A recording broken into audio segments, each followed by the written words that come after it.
Muchas gracias por la entrevista. Bueno, ¿cómo llegan los jubilados a este 10 de diciembre?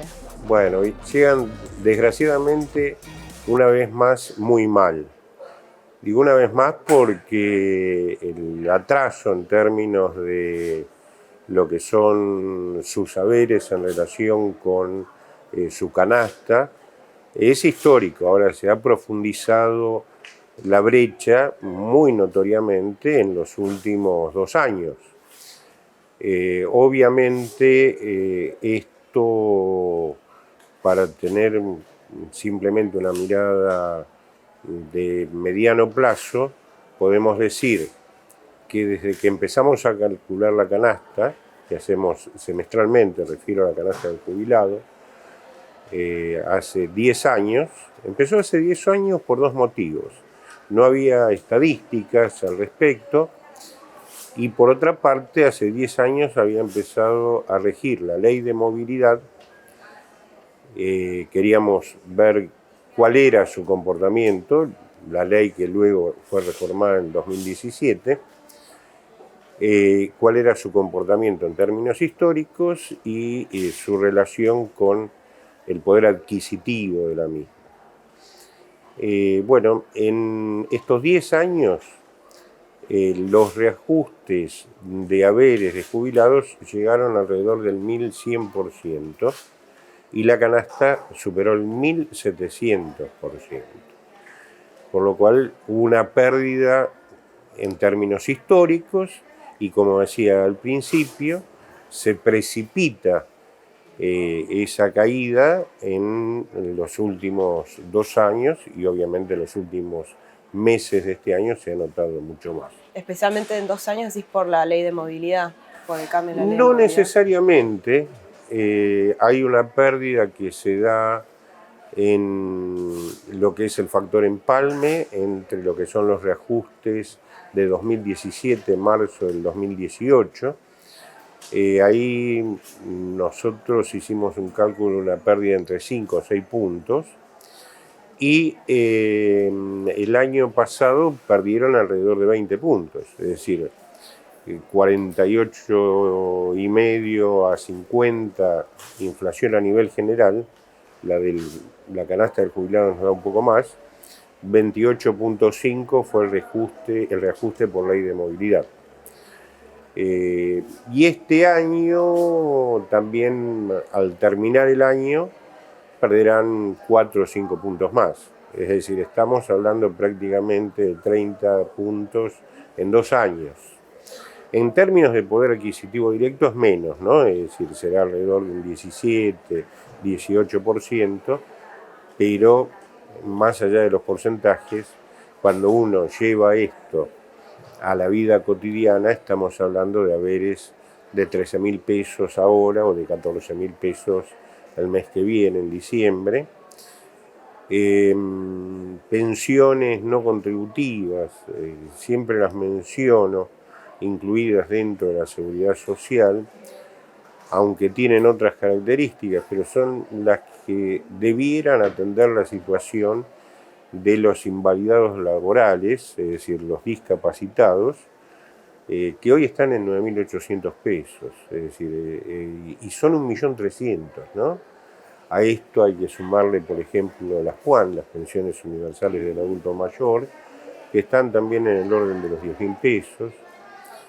Los que cobran la mínima neta de 13 o 14 dentro de algunos días, son 2,5 millones de jubilados y pensionados. Hay otros 2,5 millones que cobran una media entre 15, 21.000, 22.000 pesos, por lo cual, si lo tomamos en relación a nuestra última canasta, que fue del 6 de octubre, que nos da 37.800 pesos, es una canasta que tiene que ver con la vida del adulto mayor en grandes ciudades, está tomada en relación a la vida en Ciudad de Buenos Aires, con urbano bonaerense, Rosario, Córdoba, Mendoza. Esto no es antojadizo, tiene que ver con los lugares donde hay más población añosa. Esta canasta tiene la particularidad de incluir gastos de vivienda y ya el año pasado nosotros habíamos advertido este aumento de la brecha en relación con los haberes. El 6 de octubre del año pasado, refiero a 2018, exhortamos en razón de esa al Poder Ejecutivo a generar un reajuste, una ayuda de emergencia que planteábamos se hiciera antes de fin de año, y hablábamos de 1.100 pesos, por lo menos en 3 cuotas de 1.700 pesos, al margen de lo que eran los reajustes que generara la ley de movilidad. Esto lo tomábamos en relación a la evolución que iba teniendo el producido, el flujo del Fondo de Sustentabilidad. Fondo de Sustentabilidad que por otra parte quedó reducido de los 60.000 millones de dólares, que fue en algún momento alrededor de 23.000 millones de dólares al día de hoy. No solo por lo que fue el movimiento de la divisa, sino también porque tanto el actual gobierno, refiero al de Mauricio Macri, como las administraciones anteriores, fueron tomando recursos del fondo, en muchos casos convirtiéndolo en letras de tesorería no negociables. Tuvimos algunos ejemplos de esto en el mes de diciembre de 2018, nuevamente en enero y en febrero, con algunos montos significativos.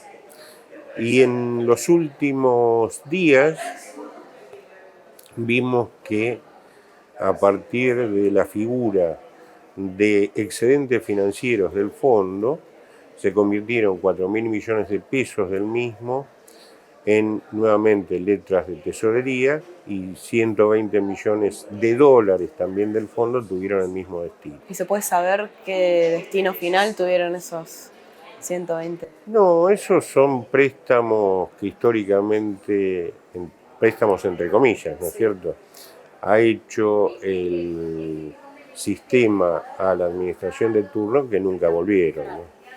Y en relación a la canasta del jubilado que ustedes calculan, ¿qué opinas del proyecto que tiene el Frente de Izquierda de que Nicolás del Caño en particular, que presentó este año, de que el haber mínimo sea equivalente a la canasta del jubilado?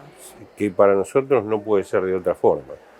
Es decir, nos parece muy bien y lo venimos sosteniendo históricamente, y me parece muy bien que la fuerza política lo tome como tal. Debiera ser preocupación de las otras fuerzas políticas, cosa que no ha tenido repercusión. En ese sentido, han tenido siempre una posición consecuente unos y otros. Unos no le han dado bolilla, para otros tiene que ver, como lo que me planteabas del Caño, una posición política clara. No puede ser de otra forma. En general, las fuerzas políticas de los gobiernos de turno, como has planteado, responden que no hay recursos suficientes, que no se podría llevar a cabo una reforma de ese estilo. Sí, tienen un elocuente silencio. Mira, hay dos cuestiones que a mi criterio debieran tomarse en cuenta y que exceden la situación del adulto mayor en particular. Es una concepción de la economía y de la sociedad en términos de su integración. Hay una concepción que se viene manteniendo desde hace muchos años, pero se ha profundizado a partir de los primeros años de la década del 90, que es el adulto mayor como un sobrante social. lo que ha convalidado el criterio de empobrecimiento como pobreza y enfermedad. Para los estados no hay más caro que mantener la pobreza, aunque parezca mentira. Para los sistemas políticos generan, y para concepciones religiosas también, una clientela de permanencia en términos de una simple asistencia para pervivir, para perdurar y para algún día votar. Por lo cual, mientras no se modifique esta concepción en términos estructurales o se tenga otra visión, aún en términos del capitalismo, de la concepción del capitalismo, que ha pasado en los estados, por ejemplo, escandinavos, en algunos países de Europa, que al envejeciente se lo toma como un fenomenal consumidor por disponer de tiempo, por lo cual hay que, para eso, agregarle dos condiciones: salud en el cuerpo y plata en el bolsillo. Por lo cual, ni una concepción ni la otra han sido tenidas en cuenta por nuestro sistema político, que tiene un pensamiento muy elemental, ¿no? Diría casi primitivo. Y en esa línea vos enmarcás la negativa, por ejemplo, del gobierno pasado de Cristina Kirchner de garantizar el 82% móvil. ¿O sí, yo lo que creo es que, mira, primero, que la canasta tiene que ser, que el haber mínimo no puede ser menor que la canasta, es el primer escalón a garantizar. Y el segundo tema es cómo se financia el sistema, que me parece que es el debate de fondo, porque inclusive lo que hubo en la década del 2000, y lo que vimos como moratorias y demás, es una redistribución del ingreso. Es decir, se acható la pirámide, se incluyó a muchos quienes estaban afuera, pero quienes pagaron esa incorporación al sistema de los nuevos eran los jubilados que ya estaban, por lo cual pasamos de un 17% de jubilados con la mínima a casi un 80%. Lo que creo que es el debate de fondo es cómo se financia eso, que es lo que se viene eludiendo. Es decir, el financiamiento desde el trabajo ya en el mundo quedó superado porque han envejecido las pirámides y porque no hay como se suponía, un capitalismo de pleno empleo. Es decir, todo lo que ha sido el cambio del sistema productivo, todo lo que ha sido la precarización laboral y demás, implica que aquel concepto de la previsión de posguerra ya quedó archivado. Y en Argentina, más que en otros lugares, tenemos un 40% más de trabajo en negro no registrado, y ya cronificado, ya aceptado como uno de los males que no pueden ser resueltos. Y esto es responsabilidad del Estado y de quienes tienen que defender a los trabajadores, que son los sindicatos. La otra mitad que provee el financiamiento son impuestos. Sí, igual dentro además del problema del mercado laboral está que se ha bajado, como decís, el aporte del trabajo, se bajó lo que se recauda de contribuciones patronales sistemáticamente desde los 90. Exactamente.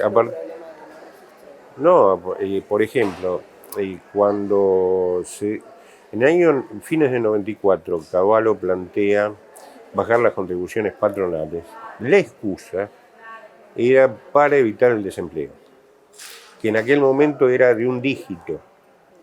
Se bajaron las contribuciones patronales, nunca volvieron a sus valores históricos, y el empleo en el 2001 superó holgadamente los 2 dígitos, y hoy se mantiene en niveles absurdos, grotescos, porque no solo tenemos el empleo negro no registrado, sino que los propios estados, me refiero al nacional, provincial y demás, tienen trabajadores precarios. tienen trabajo no registrado. Y esto es el 50% de lo que debiera ser el financiamiento del sistema. Por otra parte, la otra mitad que proviene de impuestos, y acá una de las grandes cuestiones que no se mencionan, el impuesto que más plata pone es el IVA, que pone el 11% mensual, que es el más regresivo, el que más afecta a los pobres, mientras que no existe discusión alguna en Argentina por qué las rentas no financian a la seguridad social. Y me parece que este es un debate totalmente ocluido, negado, dentro del sistema político. Pero, ¿por qué? Porque muchas de las rentas financian el sistema político. Como financia también el sistema político la enfermedad. Los laboratorios, desde hace décadas, ponen plata en las campañas electorales, presidenciales, y mucha, y esto es a costa de la salud de nuestra gente. Decimos el adulto mayor porque yo a veces escucho, se compran menos medicamentos porque no hay plata y demás, y en realidad en Argentina no tenemos ninguna noción de si se compra mucho, poco, lo suficiente y lo necesario en términos de medicación, porque, por ejemplo, el PAMI, en los últimos 5 años, para tomar 2 administraciones diversas, entregó por mes 10.300.000 cajas de medicamentos. ¿Esto es bueno, es poco, es mucho? No tenemos idea. Porque al no tener... ¿Ni a quién va dirigido? Claro, lo que no tenemos es un mapa epidemiológico de nuestra sociedad. Por lo cual, hoy que tenemos a todos los argentinos, incluido quien habla, quien escucha y demás, estamos todos automedicados. Nos duele el dedo gordo del pie, vamos y nos compramos un antiinflamatorio. Tenemos a todos los argentinos viejos con polifarmacia, polimedicados. Acumulamos medicamentos, porque fuimos al traumatólogo porque nos dolía la rodilla, nos dio un medicamento. El medicamento era por 30 días, pero como me dejó de doler la rodilla, lo sigo tomando por las dudas para que no me duela. Es decir, cómo se fue generando una cultura del consumo del medicamento, ni hablar de los psicofármacos. Es decir, viste que cuando se mencionan temas de adicciones, a veces se lo reduce a los jóvenes. Sí. Bueno, el gran adicto del psicofármaco es el adulto mayor. Entonces... Sí, otro gran tema que está como desligado. Por un lado el sistema previsional y por otro lado en general se bueno, esta es la cuestión. Nosotros en gerontología decimos que la sociedad, la seguridad social, tiene 3 pilares, que es el trabajo y la previsión, la salud y la educación. Estos 3 pilares se desarrollan en común, se fortalecen en común, y cuando se empiezan a mover, se empieza a mover la sociedad. Y se generan los fenómenos de violencia que vemos a partir de la exclusión, ¿no? Y te cambio un poquito de tema pensando más en lo que se viene con el nuevo gobierno. Hay cierta expectativa de mejora, mientras que el Fondo Monetario Internacional viene insistiendo, incluso desde antes del acuerdo, con que es necesaria una reforma previsional, para lo cual tuvo ya algunos pasos con el macrismo, con distintas leyes, ¿no?, que se fueron aprobando y que muy conocemos. Malas, espantosamente malas y regresivas. Exacto. Y una de las solicitudes del fondo es el aumento de la edad jubilatoria, entre otros cambios. ¿Cómo pensás que eso puede entrar en contradicción con las expectativas y con los planes que tenga Fernando? Refiero a lo que decíamos antes. Vos hablaste de la mirada holística. Foucault diría el panóptico. Esto no se conoce en el sistema político. Yo estoy de acuerdo con las reformas. El problema es cambiar la etimología de la palabra en Argentina. Siempre que se utilizó la palabra reforma es para quitar derechos. para achicar derechos. Nosotros necesitamos una reforma para ampliar derechos. Y esto es lo que hay que tener en cuenta. Y no se puede escindir una de otra cuestión. ¿Por qué? Porque, por algo muy simple, si yo no tengo el alimento suficiente y necesario, voy a tener el reemplazo, el medicamento que se me provea, que va a valer 20 veces más. Una sal de bajo contenido en sodio sale 250 pesos, el jubilado no la puede comprar. Por lo cual, que va a estar hipertenso y le van a dar un Enalapril o un Losartán que vale 2.000 pesos. Y que le dicen, no se haga problema, usted no lo paga el PAMI, lo paga la obra social, lo pagamos todos los argentinos. Frente a eso tenemos que tener en cuenta, porque hay una transición, o se supone que la hay. Nosotros mandamos una carta a ambos, al presidente actual, al presidente electo, para que los equipos de transición trataran esto, porque no se puede esperar. Bueno, al día de hoy no hay respuesta, porque el tema central de la fuerza política que fuere es tener en cuenta que más allá del Fondo Monetario, de los acreedores internacionales, de la deuda externa, en Argentina, en forma permanente, hay, por lo menos al sector que refiero yo, que es el respecto al que trabajo, 7 millones de acreedores argentinos. 7 millones de acreedores que pusieron la plata por adelantado a través de 30 o 40 años, que pusieron su sudor, su sangre, sus hijos en Argentina, y que el Estado argentino le debe permanentemente y que no es tomado en cuenta. Yo lo que temo es, por ejemplo, que hoy que están estos 23.000 millones, dicen, de dólares en el Fondo de Sustentabilidad, y que aparentemente las reservas de libre disponibilidad en el Banco Central son mucho menos, porque se habla de 40, pero en realidad son 10, 12.000, que parte de lo que garantice la deuda externa, no la de los acreedores argentinos, sea la plata de estos acreedores argentinos, como lo fue siempre, por otra parte. Estoy diciendo algo que los que tenemos el exceso de juventud acumulada como yo, lo sabemos por historia. Los diversos gobiernos fueron llevándose la plata de la seguridad social. Más allá del signo político, más allá del uniforme, se hicieron siempre esta cuestión, esta constante, que es, che, te doy un bono, viste, ahora que soy el gobierno nuevo, 500, 1.000 pesos, una engaña pichanga. Y después viene la reforma, a lo cual planteo, por eso cambiar la etimología, que es achicar más derechos. Muchas gracias, Eugenio.